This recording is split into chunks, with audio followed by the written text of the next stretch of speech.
All right, since these will go up on YouTube in separate channels, I should say again, these are the Lewis Hahn Lectures, and dedicated to a longtime servant of the philosophy discipline, the former editor of the Library of Living Philosophers, and for about 40 years, actually more than 40 years, the secretary treasurer of the Foundation for the Philosophy of Creativity.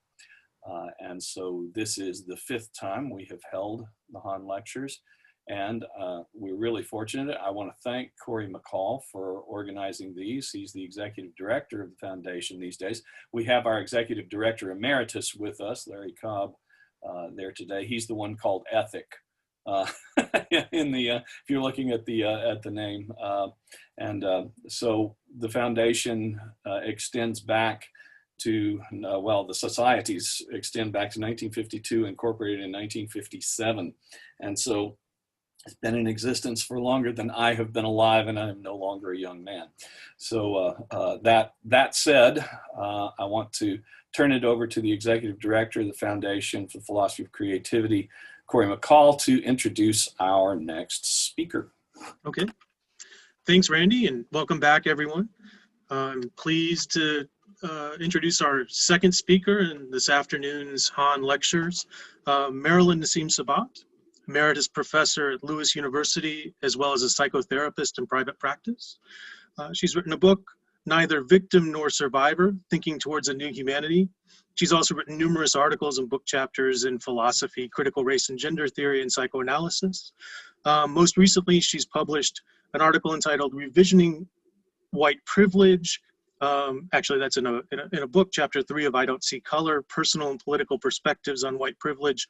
And she's also published a phenomenological and psychodynamic reflection on freedom and oppression, following the guiding thread of Lewis R. Gordon's Existential Phenomenology of Oppression, in the new collection, the important new collection, Black Existentialism, Essays on the Transformative Thought of Lewis R. Gordon.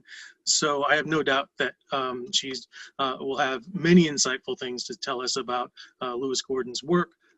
So please join me in welcoming Marilyn Nissim-Sabat. The title of her talk is Writing as Praxis, the Work of Lewis Gordon. Well, thank you so much, Corey. Thank you very much for inviting me to participate in this wonderful conference.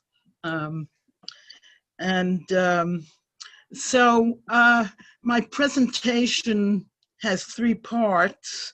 The first is this.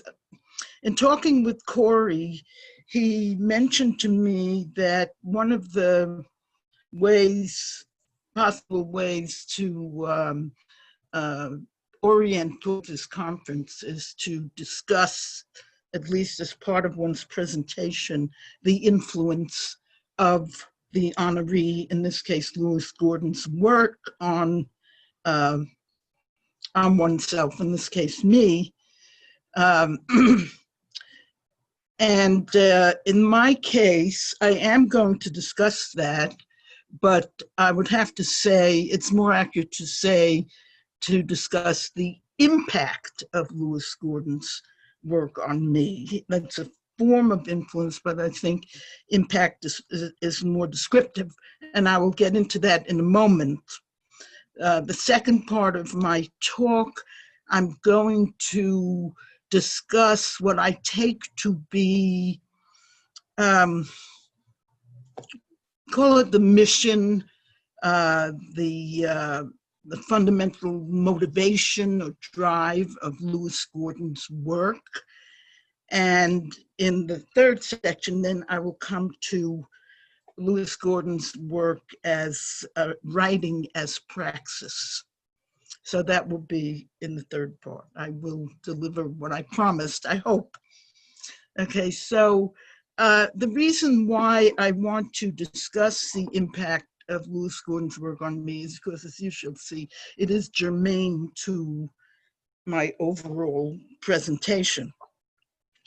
And I'm going to take the liberty here because it's important for my discussion to present briefly two aspects of my autobiography, but briefly, because as I said, it is important for what follows.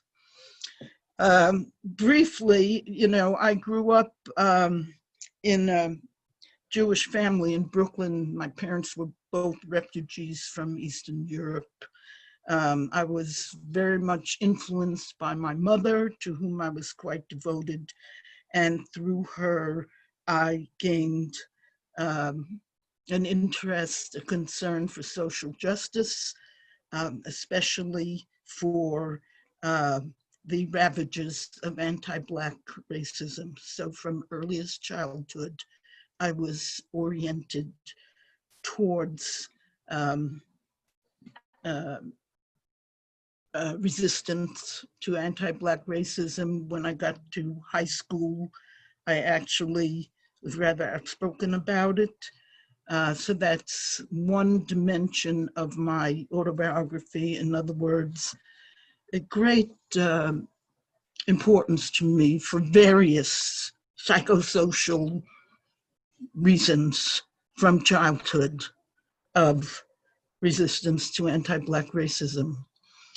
The second element of my autobiography is this, that when I was 16 years old, and I grew up in Coney Island at the southern tip of Brooklyn, in those days known as the Playground of the West, you know, big amusement park. My family was on welfare on and off all through my childhood. So at age 16, being already rather bookish, I would spend a lot of my spare time in the Coney Island Public Library, which happened to have a copy of the famed 11th edition of the Encyclopedia Britannica. And I would take a volume and browse through it. And of course, on one of those browsing in the volume P, I encountered an article by someone named E. Husserl called Phenomenology at 16. I started reading the article. I could not, of course, possibly have understood it, even though at 16 I had already started reading Hegel, really his history of philosophy.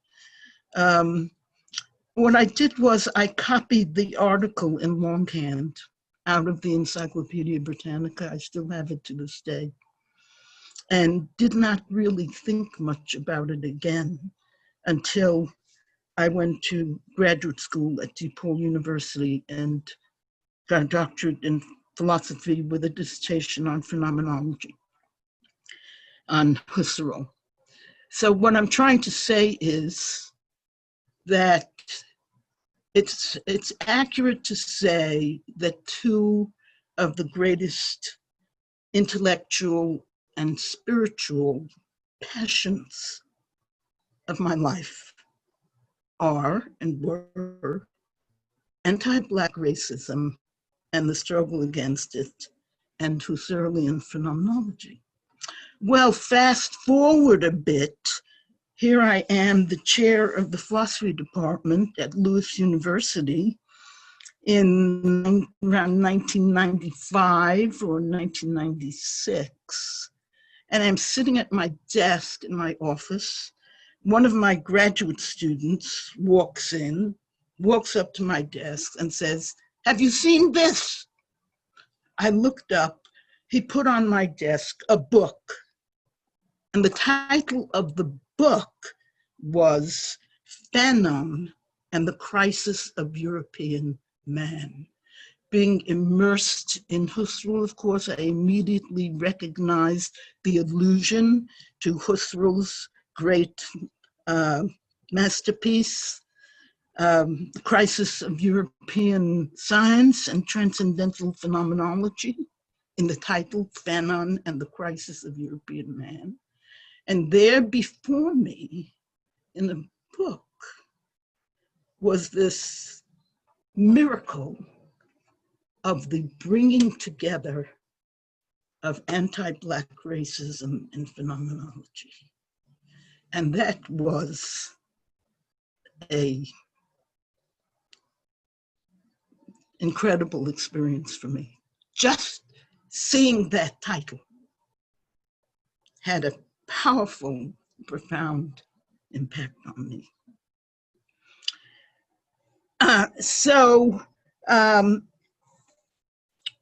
I'm going to go into the second part of my talk right now. Today, in the US and the world, in the face of terrifyingly catastrophic consequences of climate change, a pandemic not the last humanity will experience, and social and political turmoil, we find intensified efforts on the part of the white hegemony in the West, but looking here for present purposes to the US, to exterminate, above all, not so much the physical existence of Black people, as Duane said, you need Black people to have whiteness. Although quite obviously Black lives do not matter at all, and acts of genocide against Black populations have of course occurred and are occurring. The effort now in the US, it seems to me, is to exterminate what Lewis refers to, and everyone does, in fact, as the point of view of the Black person, or rather through violence and intimidation to exterminate the notion that the Black person has a point of view, which means, to use Lewis's phrase, an inner life. That is dehumanization proper, and to exterminate especially the possibility that that point of view, that inner life, might come to be recognized as such, as human, by significantly large sections of the population. This must be stifled, nipped in the bud, so to speak. I really think that this is part of the motivation for the goings on in the US today regarding racism and the way it permeates our society. Namely, that there is a danger that some segments of the white population are beginning to see and acknowledge the humanity of Black people, and that this really must be stamped out, must be stamped out. And that's something that's going on today.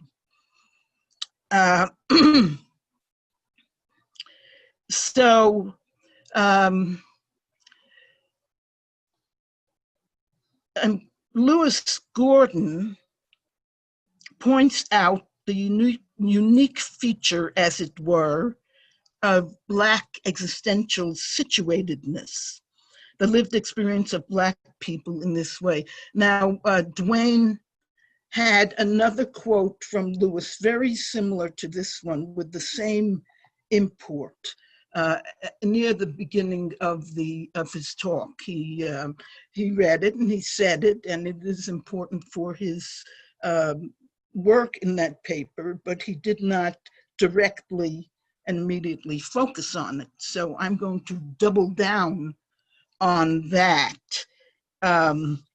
So again, Gordon points out the unique feature, as it were, of Black existential situatedness. Oh, by the way, excuse me, most of the quotes in this paper are from Lewis's book, which Duane also mentioned, Existentia Africana, a magnificent work by our Lewis Gordon. So most of the quotes from there, I think I say when they're from someplace else. Again, Gordon points out the unique feature, as it were, of Black existential situatedness, the lived experience of Black people in this way. All of world history beyond Black struggles for significance, in other words, beyond resistance, all of world history questions the humanity of Black people. All of world history questions the humanity of Black people.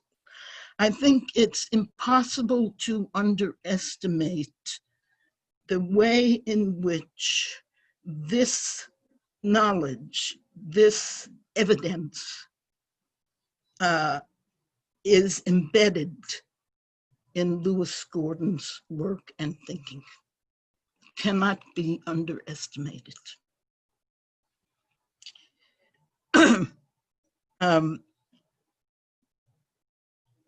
And when I read this, when I first read this, this is in Existentia Africana, all of world history questions humanity of Black peoples. I thought of, and the reason is I've been doing work in this area recently, Marx's statement in Private Property and Communism, one of the economic and philosophical manuscripts of Marx, where Marx says that all of world history is a history of the self-creation of humanity. That's what Marx says. All of world history is a history of the self-creation of humanity. The reason this is fresh in my mind is that I have recently written a paper, a book chapter actually, on Marx and phenomenology. And these two are in no way contradictory, what Marx said and what Lewis said, that all of world history questions humanity's Black peoples, because we have not had any revolution yet.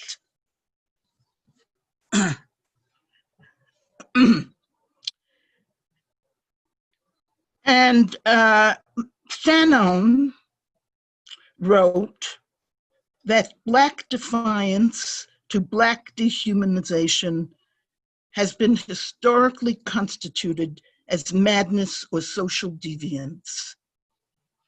This is Gordon writing about Fanon. Black defiance to Black dehumanization has been historically constituted as madness or social deviance. Blackness and the Black thus function as the breakdown of reason, which is just really another way of saying that Black humanity has been in question and under attack for the whole history of the world, throughout the whole history of the world.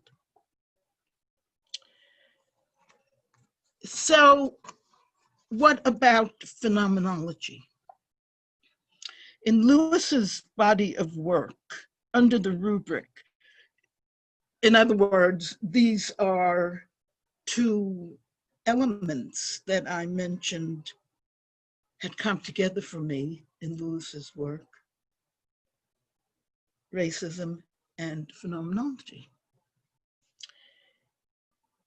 In Lewis's body of work, under the rubric of existential phenomenology, or as he sometimes says, phenomenological existentialism, and as Lewis said in the discussion, certainly is the case if you read his books, that he shows that there is no actual conflict between phenomenology and existential thought. That's why he uses the phrase existential phenomenology. It has nothing whatsoever to do with Heidegger or any of that stuff.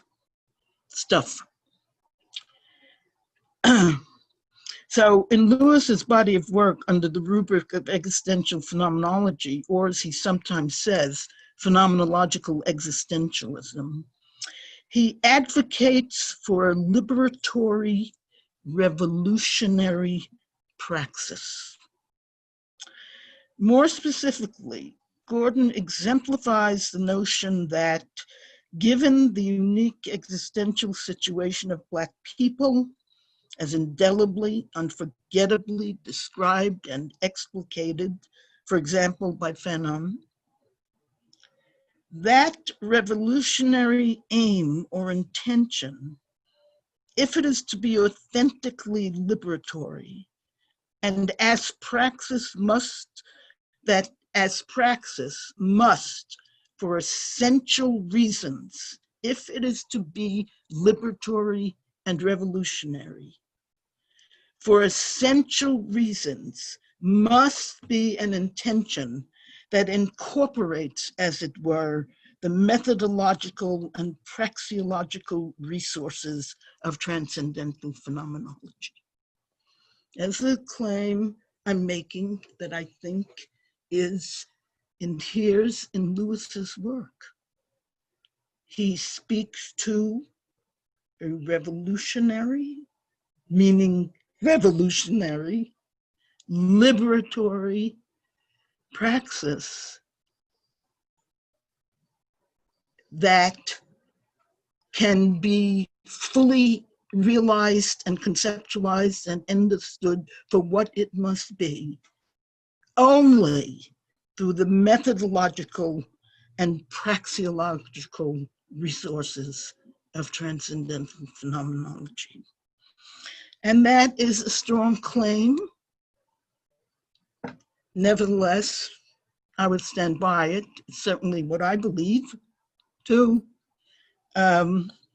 This relation between the lived experience, the lived reality of Black oppression on one hand, and of transcendental phenomenology on the other, or existential phenomenology, is the meaning of what Lewis calls existential phenomenology. In this context, existential refers not only to the Sartrean notions of bad faith, the spirit of seriousness, of human existence as an upsurge of being. Most importantly, and Lewis in his writings never lets us forget this, existential refers directly and immediately to the situation, the lived experience of being in the world as a Black person. In other words, from the point of view of the Black person, put another way, the existential situation of Blacks, whether you are Black or wish to understand the existential situation of Black people, always includes, as Lewis says, Black suffering.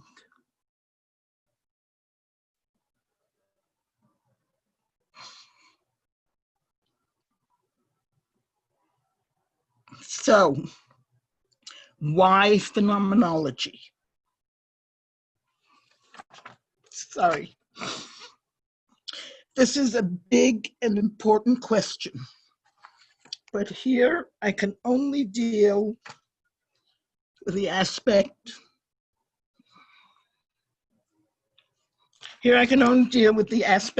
most directly germane to the present context.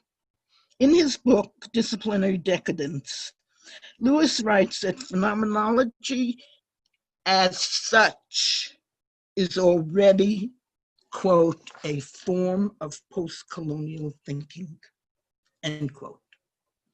This is a very radical claim that phenomenology, and here we are talking about an attitude of consciousness that entails a suspension of prejudice, of all prejudices, all structures of the spirit of seriousness and bad faith in which values are reified into a thing-like mode of being, and so on. In short, a suspension of ontology, because ontology in this world has been corrupted, laden with centuries of racism, sexism, classism, and so on. Thus, phenomenology, which begins with the suspension of all ontological beliefs and commitments, is already a form of post-colonial thinking. In suspending ontological thinking and ontological commitments, we transcend or end what Lewis calls epistemic closure, that closure, that is the suspension of epistemic closure that marks the phenomenological way of thinking. In Fanon and the Crisis of the European Man, Lewis quotes Fanon saying that to understand the being of the Black man, we must cast ontology by the wayside. Lewis calls this, quote, Fanon's phenomenological move, end quote. So this is as valid today as it was in Fanon's time. I'd like to say that Fanon and the Crisis of European Man was published by Routledge 25 years ago, and they have decided to honor Lewis by issuing a 25th anniversary edition of this extraordinary book. And Lewis did me the honor of asking me and at least 4 other people to write an essay to be published with the book. If you haven't read it, I would urge you to do so. Now, thus far, I have said nothing specific about my announced topic, writing as praxis in the work of Lewis Gordon. Lewis himself addresses this topic in the first chapter of his 2000 book, Existentia Africana. In the first chapter, which is called Africana Philosophy of Existence, he writes that, quote, because of the emancipatory aims of Africana thought, the activity of writing ascends here to the level of praxis. Gordon explains that what he has in mind as praxis, as emancipatory praxis, is that, quote, it is the liberation writer's effort to contribute to the construction of new forms of life.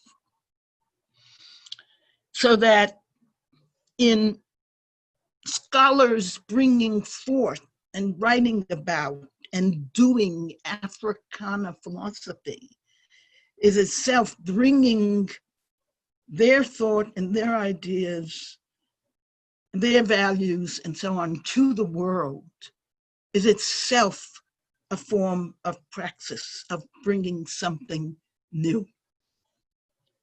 And Gordon adds that, as I said, the activity of, it is the liberation writer's effort, namely the Africana philosopher, who all start with a liberatory perspective, effort to contribute to the construction of new forms of life. Now, this construction of new forms of life can itself take many forms. In Lewis's work, one of the forms it takes, it seems to me, is creating the conditions for the possibility of openness to new forms of life. And that process of creating these conditions for the possibility of being open to new forms of life is, as I see it, the praxis of Lewis's writing. That is, his writing is such, and I think if you read Existentia Africana, you will see this, as to take the minds, the consciousness of the reader on a kind of journey such that if you think about what he's saying and grasp what he's saying and the movements he makes from here to there and this to that, you will undergo a accession of consciousness, put it that way. It is, let us say, a consciousness-raising experience in and of itself. Reading Lewis's writing is the nature of his style of unfolding his ideas, is that he is, on the one hand, always doing a little bit of teaching, making sure we know what he's talking about, moving back and forth, and helping us and encouraging us to drink deeply of what he is saying. And it can be, I think, if you read him, a consciousness-raising experience. So as I said, this construction of new forms of life can self-take many forms, because after all, you know, I think the notion of new forms of life is meaningful. I don't mean to disparage it, but on the other hand,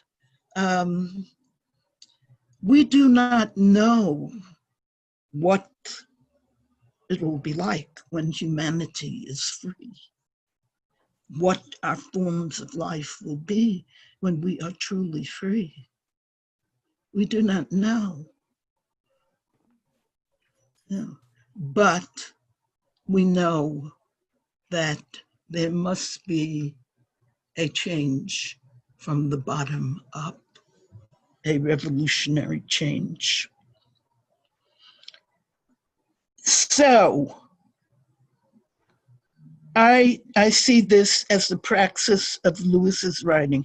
Seems to me that Lewis aims in his writings to engage readers in such a way as to potentiate a consciousness-altering experience that would open them to new forms of life, or put another way, his writing invites the reformation of one's consciousness into a liberatory and therefore revolutionary consciousness.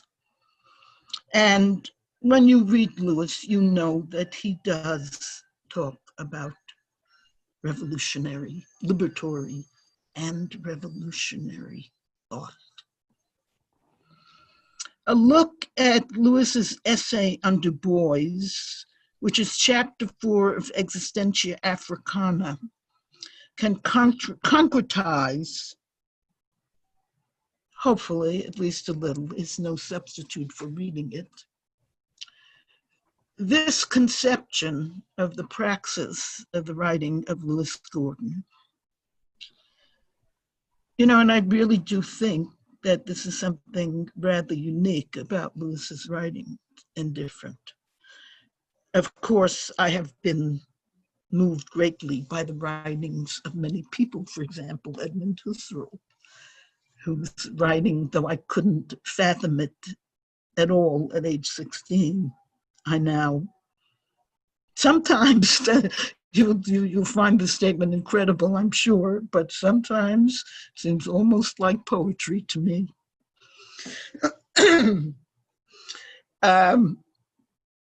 So that's in Existentia Africana, chapter 4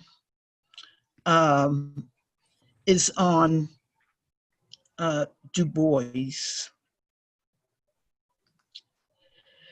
In the first 10 pages of this essay, Gordon discusses aspects of Du Bois' autobiography and how he came to be asked to conduct a study of a Black community in Philadelphia. Excuse me. That study culminated in Du Bois' work called The Study of the Negro Problem. The Study of the Negro Problem. Gordon discusses how Du Bois was set up to fail, that the expectations were that he would conclude that Black people themselves are the problem for the people who count, the white people. However, Du Bois showed instead that Black people were people with problems that were brought about through systemic racism. In so doing, Du Bois revolutionized the methodology of the social sciences of the day. Gordon discusses the methodology that enabled Du Bois to see and show that rather than problem people, Blacks were people with problems. Du Bois' approach was hermeneutical. He wrote not about being Black, but about the meaning of being Black. This already introduces contingency by opening up the variability of interpretation. Du Bois characterized the issues as neither phylogenetic, species-based, nor ontogenetic individual issues, but as social issues, social problems.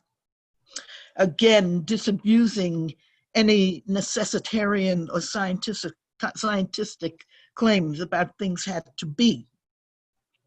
Gordon also points out that Du Bois discussed as a factor in generating the problems of Black people their history in the US, the whole sordid history of slavery and so on and so forth. Gordon describes Du Bois' introduction of the historical vicissitudes of Black people in relation to their present status as a Copernican turn in social science methodology. Thus, Du Bois introduced into his scientific sociological study of a Black community in Philadelphia the point of view of the Black person and the Black community. That is to say, he introduced the lived experience, or put another way, the humanity of the Black people of the 10th Ward of Philadelphia.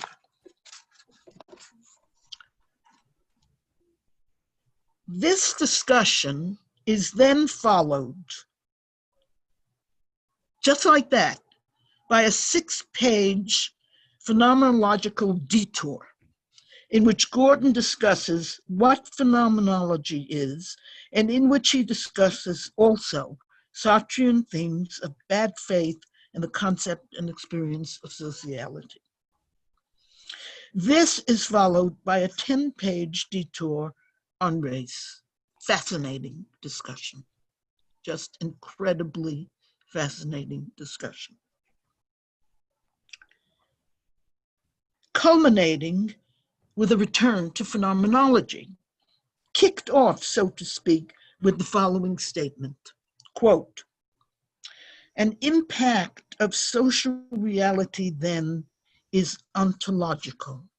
It transforms concepts, knowledge claims, into lived concepts, forms of being, forms of life." In other words, we live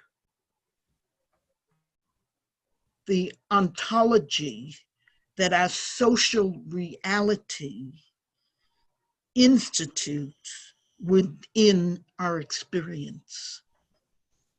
The social reality that frames and is, in some ways, the essence of our actual experiencing has an ontology,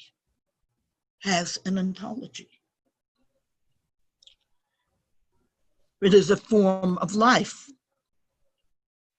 Lewis continues, "The usefulness of a phenomenological analysis becomes obvious. It explores the intersubjective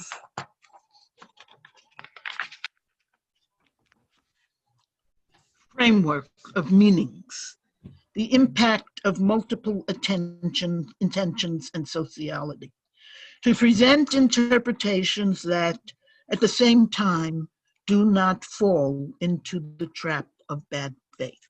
Let me read that again. The usefulness of a phenomenological analysis becomes obvious. It explores the intersubjective framework of meanings, the impact of multiple intentions and sociality, to present interpretations that at the same time do not fall into the trap of bad faith. This is because phenomenology distinguishes between interpreting ontological judgments and making them. In the phenomenological attitude, we do not make ontological judgments, but we interpret the social reality that induces the lived reality of prior ontological judgments in us. This is why Fanon wrote, we must leave ontology by the wayside, because ontology cannot help us to understand the being of the Black man. Simply because of this, and Lewis writes about this in Fanon and the Crisis of European Man, and Fanon writes about this in this way. The corruption of ontology in human history has been such that whiteness, which is a contingency, a contingent aspect of living things, whiteness, has been brought into the concept human. It cannot happen. It is a contradiction, a logical contradiction that cannot actually occur. But our social reality has been constructed as if that were ontologically sound. It is in the air we breathe. So phenomenology distinguishes between interpreting ontological judgments and making them. Gordon then returns to some reflections on Du Bois, including this one. Du Bois showed that, quote, the humanity of Black folks then is a necessary addition for the rigorous practice of the human sciences. The next section of the essay is called Epistemic Limitations. It is in this section that Gordon consummates, so to speak, the telos of the chapter by revealing the relation between Du Bois' revolution in social science methodology on one hand and existential phenomenology on the other.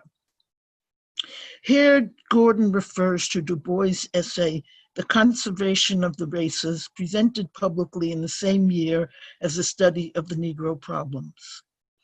The study of the Negro problems was presented to the American Academy of Social and Political Science, Gordon tells us, and the conservation of the races was presented to the Negro Academy.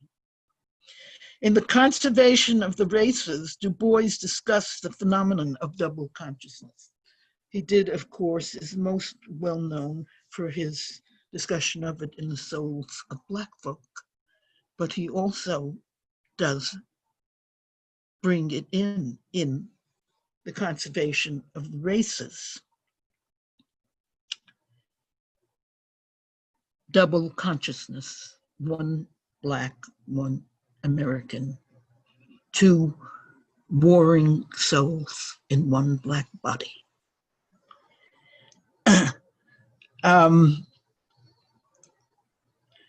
In The Conservation of the Races, Du Bois discussed the phenomenon of double consciousness. Quote, what after all am I? Quote from The Conservation of the Races. Am I an American or am I a Negro? Can I be both? Gordon comments, and this is quite interesting, I think. The two academies represented a historical reality, right? Segregation, a white academy and a black academy. The two academies represented a historical reality that took existential and phenomenological forms in Du Bois' two essays. For it is inside, I'm quoting Gordon, for it is inside, so to speak, to a community of Black intellectuals that Du Bois brought forth the existential phenomenological reading of the nihilistic threat of denied membership as a struggle of two-ness, of two souls, of double consciousness. Living it right there in the two segregated academies. Du Bois brings forth to the Negro Academy the inner life of the Black in America as profoundly lived conflictuality.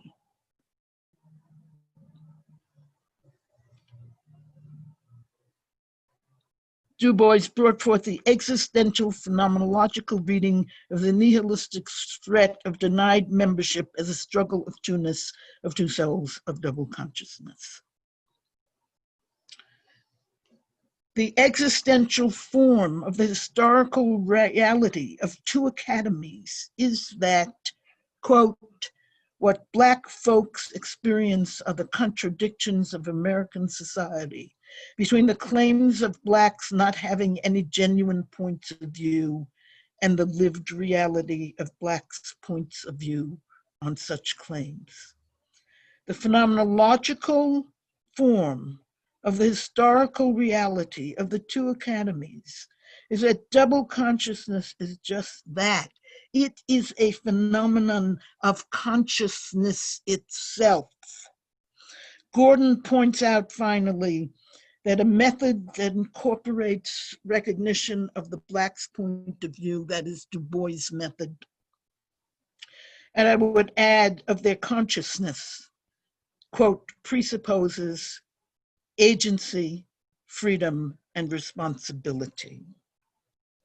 There is more to this essay, and of course, in recounting it this way, I cannot really give the full flavor, so to speak, of Lewis's writing, but I think you may get some of the idea from what I have presented here.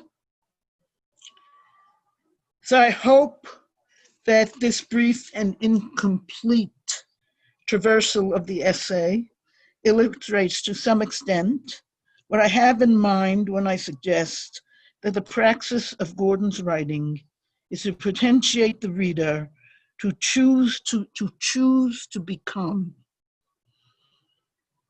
a liberatory, a revolutionary consciousness. Thank you.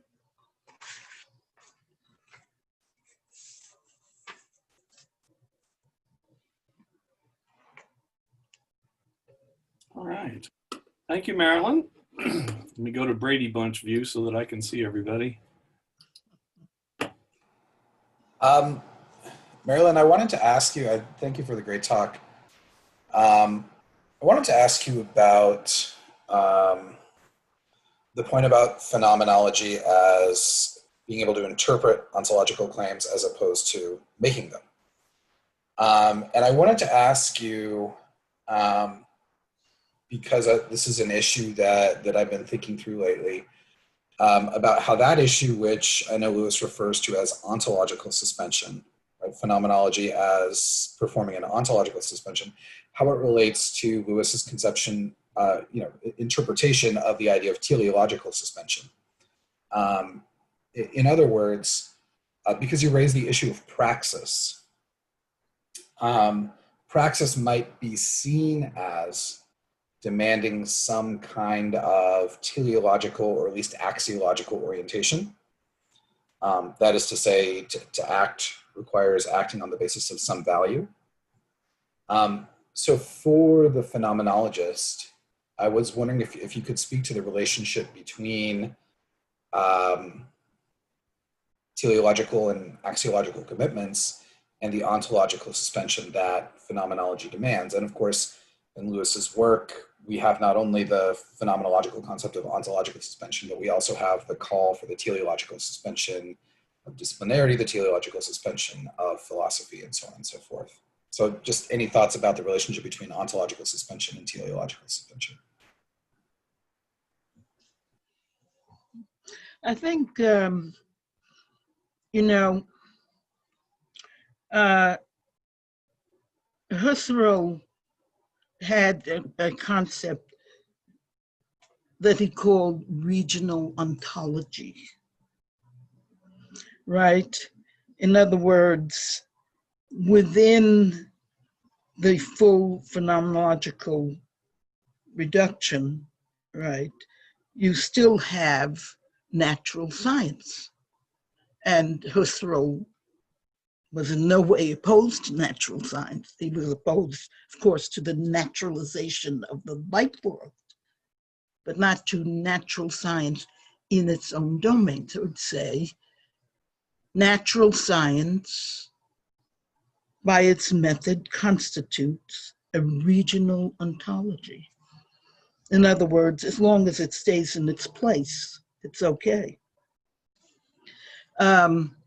So the teleological suspension of disciplinarity, right, is like saying disciplinarity is a characteristic, for example, of academia, okay, disciplinarity, but disciplinarity has become ontologized. In other words, it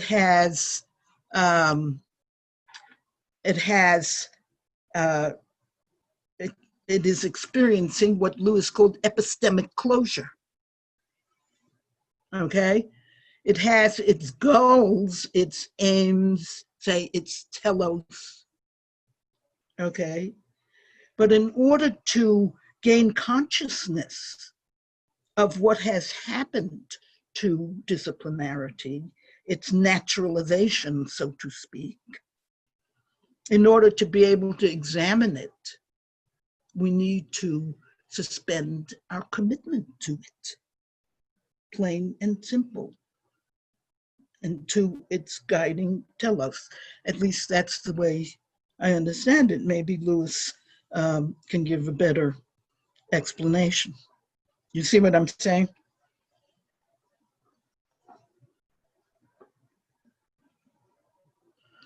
If you want to encourage academia, and Lewis, of course, is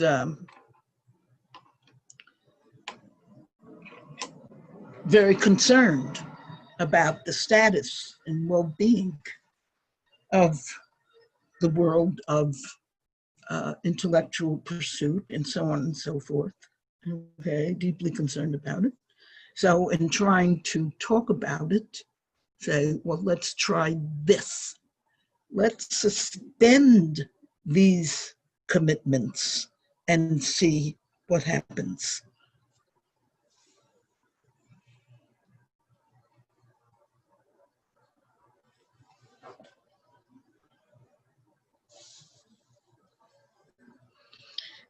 Without performing a full phenomenological reduction on all that is given to consciousness.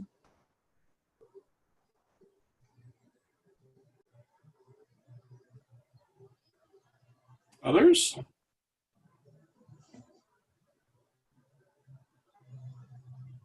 Louis, do you have a comment on that, I hope? Well, thanks for asking the question, Tom. And yes, thank you, Marilyn. One of the things I was thinking connects to, oh, hi, Yoko.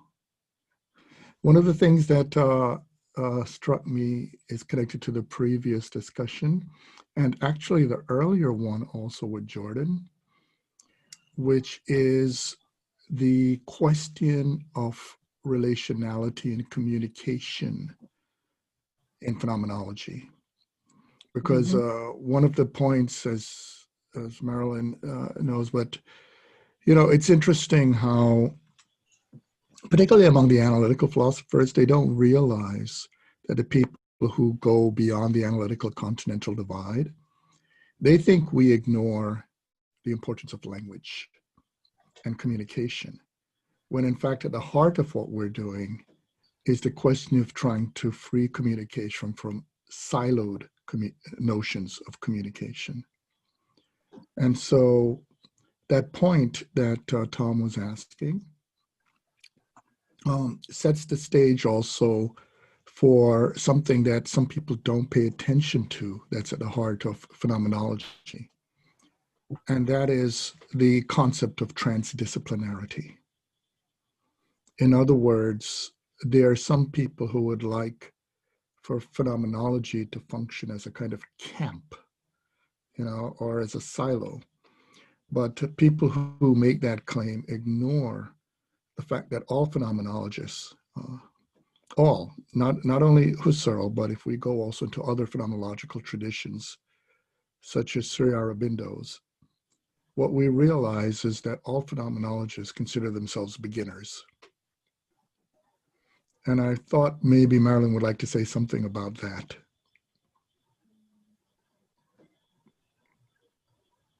Well, it's true, Husserl said of every one of his treatises, he called them an introduction to phenomenology. Every single one. He was always, sort of starting all over again. But beginners, although, I think it should be said that I think this is true of Lewis too, Husserl was very committed to the notion of philosophia perennis, not the lionization of individual philosophers, but the history of thought itself. But being a beginner means that one of the most inadequately discussed in the literature dimensions of at least Husserlian phenomenology, but I think really, as Lewis says, all phenomenology, is the question of what counts as evidence. What counts as evidence? And what counts as evidence for phenomenology is lived experience and nothing but lived experience. That's the phenomenological epoche of all commitments, beliefs as such, enables us to examine what is given in and to consciousness for the evidence of its actuality without preconceived notions about it. And so we begin. One of the examples I like very much to use for this is in the Meno, Plato's dialogue with the young fop, you could call him, Meno, who was just a teenager himself, coming down with a slave to visit from all the way up north and Thessaly down with a slave to visit Socrates, the great Socrates. And Meno insisting to Socrates after many go-rounds that Socrates come up with a definition of shape, just the concept shape, because of course what Socrates was saying is that, the concept color itself has no color. The concept shape itself has no shape. So what is the definition? And the definition that Socrates gives is this: shape is the only thing which always follows color. That is evidence, phenomenological evidence of what is given to consciousness itself. And what is given to consciousness itself, for example, as Lewis has pointed out in several of his writings, is that the humanity of Black people is given to consciousness. And the history, that's why the history of the world as the history of the denial of humanity to Black people, the monstrousness of it is precisely, is it not, that these are human beings and therefore one can only dehumanize them by denying what they are. And yet the evidence is quite other. And so beginning means beginning without vast, whatever's full of all sorts of stuff, but just beginning. I'm not sure that's exactly what you had in mind, Lewis, but. Thank you, Marilyn. There's one other thing I wanted to ask you. Oh, I'm sorry. Patricia's hand just went up. Go ahead. Yeah, but Lewis, go ahead. You want to follow up? It's just a brief point, which is I came across an article recently that was being very critical of me for what the author called the orthodox, for creating the orthodox way of reading Fanon. And I thought that was really funny. You could see how that connects to the beginning. If the point at which I become orthodox, I'm in trouble. That's wonderful. That's truly wonderful. But the author, it struck me, was misreading a basic point that I make, and it's connected to what you illuminated, which is that, you see, the author thought that what I was arguing is that when I talk about the zone of non-being, which is also what Dwayne brought up, the author thought that I was arguing that it's an actual problem with Black people that we're not a fullness of presence.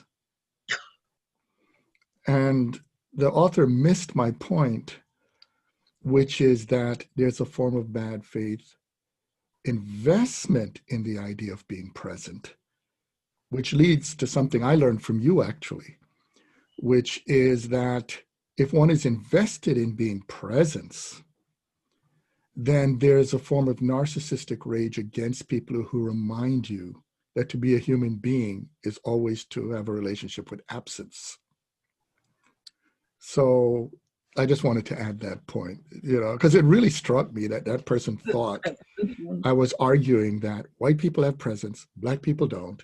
And if Black people could just acquire presence like And that's the orthodox interpretation of Fanon. I know that's not my position, but I just thought since we're being recorded, I should just put that on the record. That's not my position at all. But you could see how that haunts the Afro-pessimists as an example, because they conflate the idea of the human being as a presence.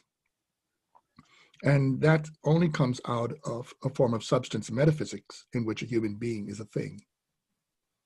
But the whole point of the argument is that human beings are not things. So anyway, but I see Patricia has her hand up. Hi. First, Marilyn, I want to say I thought that was a really incredible presentation. And I thought the presentation had, as you progressed, an increasingly literary quality. that somewhat embodied the very aspects, or gave body to the very aspects of Lewis's writing as a potentially consciousness changing process. And so I thought that was just nice unto itself, to have a literary reading that's already impacting us as listeners here. Now, my question is much more mundane. I'm just really struggling. I know you've written about it. I'm sure you've talked about it many times, but I'm struggling with the word transcendental in your conception of phenomenology and your commitment to a Husserlian transcendental phenomenology. Let me fill this out. So you note that you're making a really strong claim that a philosophy of race with liberatory intent must be a transcendental phenomenology. And then you show us some important aspects of that: ontological suspension with the tracing roots to Du Bois and Fanon, suspension of attitudes and judgments, and then in response to the question, suspension of the teleology of a given discipline. But you know, earlier Duane said that Africana philosophy is not committed in his understanding to a school, to any school or any set of methods. So I'm just showing you where I'm sort of grappling. You noted Lewis's very powerful conception of phenomenology as already a form of post-colonial thinking, that is, as an attitude that suspends these prejudices, the spirit of seriousness, and so forth. You know, I'm rather on board with the idea of phenomenology as a form of post-colonial thinking, but I do think that's already, on the one hand, because Lewis's work is rooted in Sartre, you know, there's the European influence, but on the other hand, I don't know, I'm just wondering about the delinking of phenomenology in a decolonial vein from its European roots, even as we continue, or its Eurocentric roots, you know, and how far one really has to go to keep bringing phenomenology into a form of post-colonial thinking. So I want to know whether that delinkage, like for me, that delinkage, as you know, I come out of Heidegger, the much hated version of this, but that delinkage means not only in Heidegger, but in Husserl, that the concern cannot fall on and stay with a science of being in Heidegger or a science of consciousness in Husserl. I mean, why doesn't Husserl himself actually flesh out all the racial and the intersubjective and the situated ways that power dynamics and other dynamics, desirous dynamics, power dynamics, all the microeconomies of those flow among subjectivities in our society. So I just am stumbling with what you mean by transcendental in phenomenology, or have you already suspended that? I hope that makes sense. Wait, let me add one more thing, because, you know, we found really good ways, since I've gone east for the last 6 years and kind of disappeared, and now I'm getting back to decolonial theory. You know, phenomenology works well in comparative East-West philosophy too. And that's right, that's a really interesting and good thing. But you can globalize philosophy in ways that begin to decenter Europe, but don't completely fulfill that objective without bringing, I think, an explicitly decolonial and race-heavy emphasis into those comparative studies. And so, you know, that's just in the background of my understanding. To what degree can we just assume that when we initiate delinkages from Eurocentric aspects of how phenomenology evolved in Husserl and Heidegger, you know, I mean, you're already working in a critical race theoretical form the minute you start referencing Fanon and Du Bois, and I don't have a problem with interpreting them as phenomenologists who were not acknowledged, but that's not how phenomenology is understood as a science in the academy. All right, I've said a lot and I don't know how to focus the question, but I hope you can say something. You know, truthfully, I'm not exactly sure what you're asking, Patricia, but are you... Do we have to do Husserl? How can we ignore Husserl's own Eurocentrism Is that what you're saying? Well, sure, that's an aspect of it. That's an aspect of it. That's what you mean Well, by and I want to know about link. you. What the commitment to the transcendental. I take the transcendental to mean the third moment of the series of reductions that, frankly, I'm not very interested in. You mean All the right. identity reduction, the phenomenological reduction, the transcendental phenomenological reduction. Correct. So I don't know. I think I'm conflating two things. You have a very powerful philosophy with a liberatory intent, must be phenomenological. I think I can accept that depending what you mean by it. Or what does the force of the transcendental mean? Isn't that, yeah, what does that mean for you? You're a Husserlian and I'm not. So what does that mean? Well, one of the things it means is a concern to ask transcendental questions. What are the conditions for the possibility of such and such?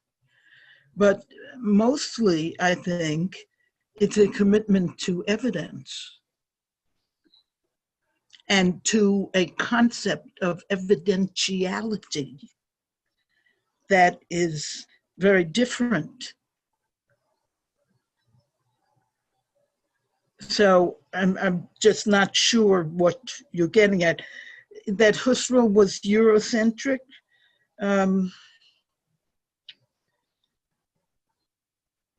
I think there's another. Yes. I think But there's I'm more another. interested in you. I'm more interested in your commitments, what commitments you're holding to and holding anybody involved in the examination of anti-Blackness in theorizing when you say it must be a trend. Well, it's true what you say in the sense that, I am a revolutionary. Most definitely. I believe that a total transformation of society is what is needed from the bottom up. And I think that phenomenology supports that. And so therefore, if some people don't have that position, am I just ruling them out of order, or is that what you're saying? I don't know, let's let some other people pipe up. I just Lewis think wants to. Phenomenology isn't explicitly decolonized. If we don't explicitly bring a colonial and a critical race theoretical lens into those conversations and the Black feminist conception of intersectionality, then I think phenomenology, things being published as phenomenology that are moving in the direction of overturning Eurocentrism in the academy, coming out of philosophers doing East Asian philosophy. So I'm saying this is really good what they're doing, but it still lacks the decolonial and the critical race theoretical element. That, of course, means that even Asians doing Asian theory are missing a fundamental element. They're not analyzing the sociology of colonialism, and they're not talking about colonialism in Asia. Correct. I mean, India does, but not necessarily.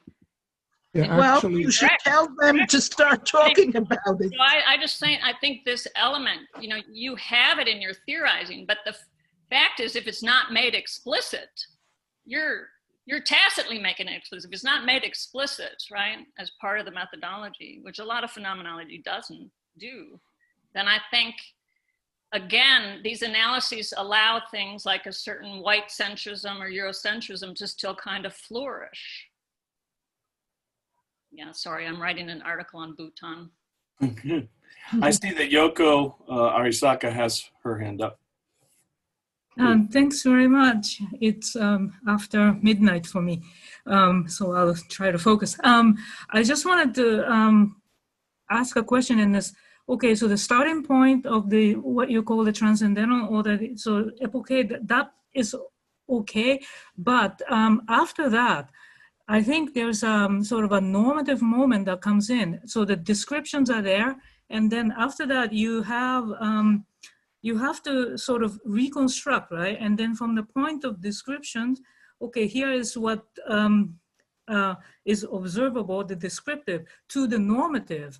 And that's where I think the political and the affective moments can come in. And from the descriptions that you have, phenomenologically speaking, you will still have to notice, okay, am I registering affective elements? For instance, some people are suffering, yeah, or some people are angry, or how am I being affected by this? Or maybe I'm just not being affected at all, not in seeing the other suffer, for instance, right? When it's, and I think that's where racism analysis could come in.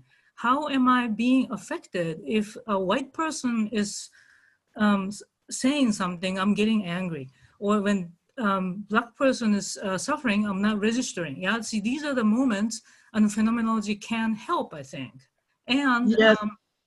yeah, and then in that way, you can start from this kind of a starting point, but begin to pay attention to these affective or the normative elements, and then go on to theorize the prescriptive. What do you want to say about this? Yeah, you could have some totally lame phenomenological analysis that's not at all political, and in a way, I have sort of left the sort of a theoretical phenomenology just because it was just not political. Not these elements, like Patricia was saying, these elements were missing. Yeah, and then the same way with comparative philosophy, these a critical moment is missing, and they just, I don't know.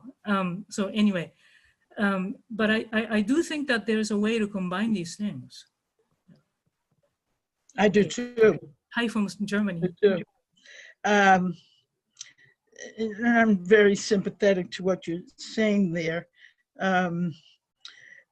The other day, I was watching TV, the news, and one of the news shows had a white anchor and a Black commentator. And the commentator was a Black woman. And this woman is a professor at a university. I'm not withholding this information, I just don't remember it. The professor at the university. And she was speaking about politics and things going on now, and I was listening to her. Obviously, highly intelligent, extremely articulate, clear person who I felt very gratified in listening to her and hearing what she had to say and enjoying her intelligence, her enthusiasm, and so on and so forth. And then I said to myself, now, what if I were a white supremacist and I'm watching this Black woman, you know, and she's doing all this that I said, displaying great intelligence and enthusiasm and a very alive human being. And I'm a white supremacist and I'm watching this and listening to her. What do I do? I mean, how do I experience my white supremacist beliefs in the face of this? And I put myself in that position and I realized, you know, and it became so crystal clear to me there what Fanon meant when he spoke of the epidermality of anti-Black racism. In other words, if I were a white supremacist, I would see or imagine a dialogue within myself. Yes, she's Black, and yes, she's clearly got a mind and in her life. But even if she does, she doesn't because her skin is Black. Even if she does, she doesn't, because her skin is black. So she can't. Okay? So I record that as an experiment in seeking evidence of what it means to be a white supremacist. Okay? And what you're calling, affect and normativity and so on and so forth is all important. But in phenomenology, evidence is that with which one must begin, always begin with evidence.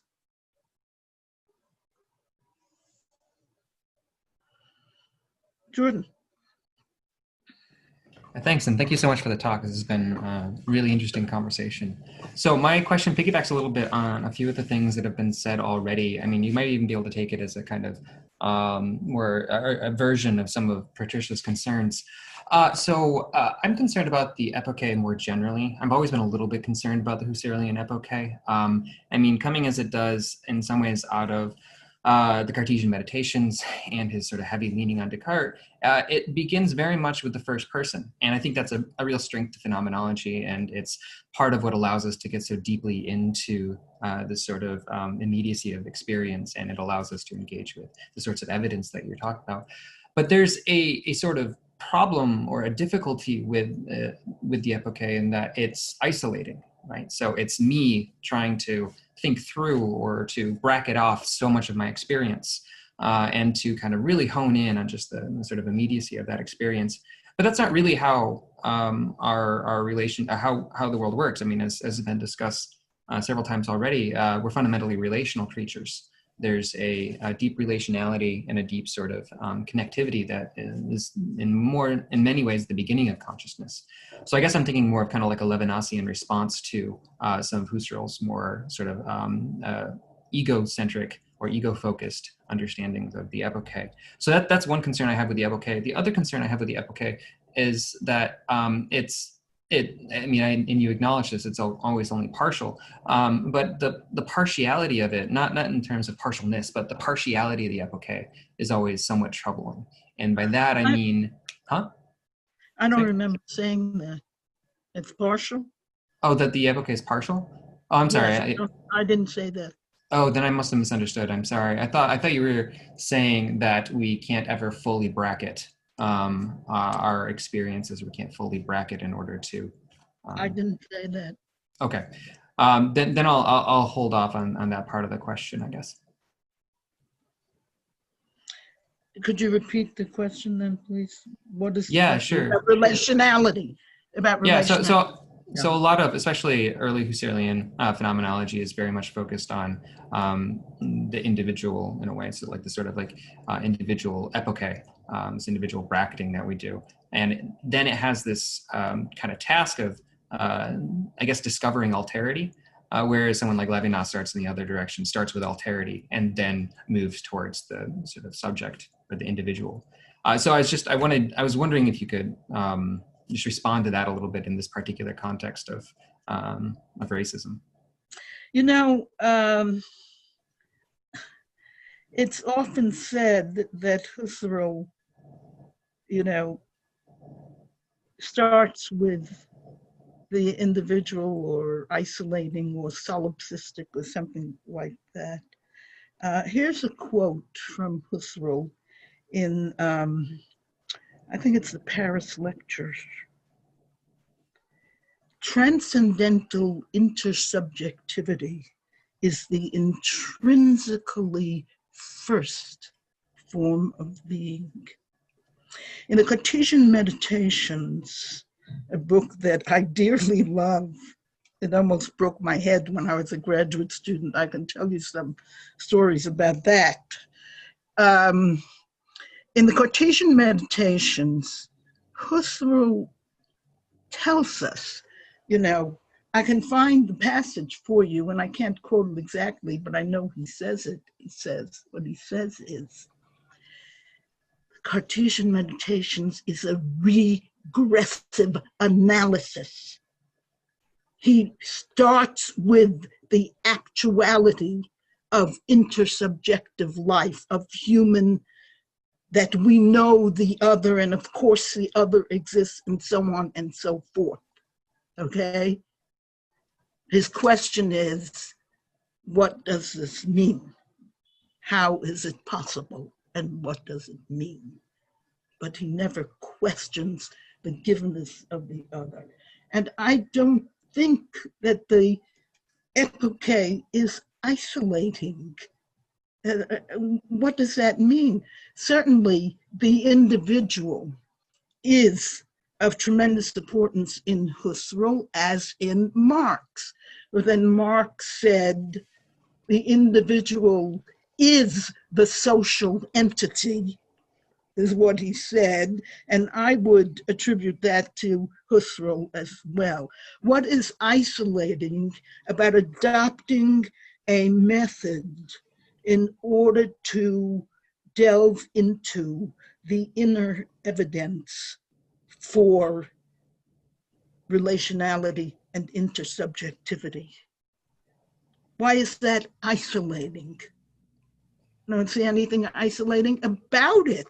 It's no more isolating than when I come up to my study here and work all by myself for a few hours.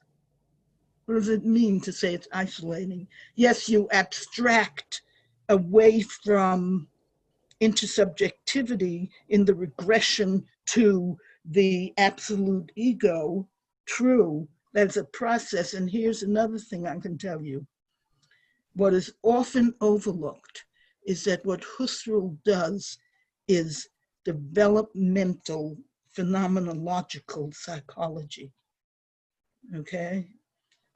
So, you know, I just don't buy all of this at all. Husserl wrote 3 volumes on intersubjectivity.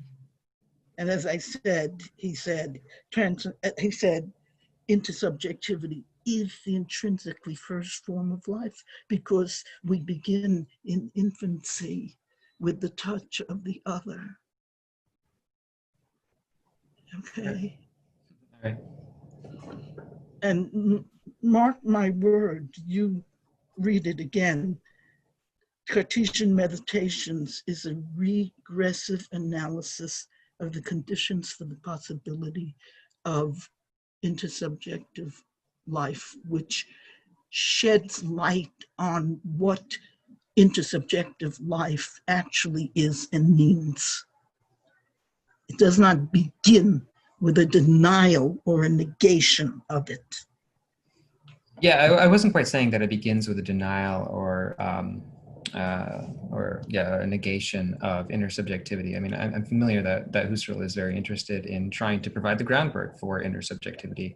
It is more the directionality of the analysis that I was interested in. So the directionality of the analysis from the epoche to the individual seems outward focused, like it's going towards the other, whereas say Levinas' analysis starts from the other and goes towards the individual. And that's the sort of, I mean, that's what he claims, you know. That's what he claims. That doesn't make it so. Fair enough. All right, so I want to thank everybody. Thank you, Corey. Thank you, Marilyn. Thank you, Louis, for this excellent discussion.